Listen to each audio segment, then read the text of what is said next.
happen in our nation for the people that are struggling and suffering today. Candidates, thank you. Lindsay Davis. Thanks, George. Since we're here at an HBCU, I'd like to start with young black voters.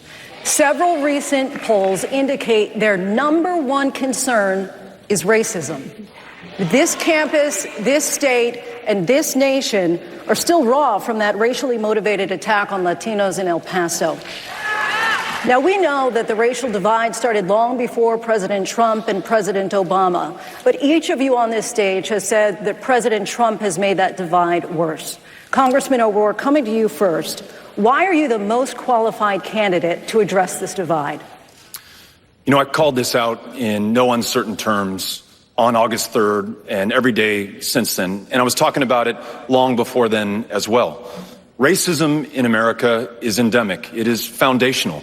We can mark the creation of this country not at the 4th of July, 1776, but August 20th, 1619, when the first kidnapped African was brought to this country against his will and in bondage and as a slave, built the greatness and the success and the wealth that neither he nor his descendants would ever be able to fully participate in and enjoy. We have to be able to answer this challenge, and it is found in our education system, where in Texas, a 5-year-old child in kindergarten is 5 times as likely to be disciplined or suspended or expelled based on the color of their skin. In our healthcare system, where there's a maternal mortality crisis 3 times as deadly for women of color, or the fact that there's 10 times the wealth in white America than there is in black America. I'm going to follow Sheila Jackson Lee's lead and sign into law a reparations bill that will allow us to address this at its foundations.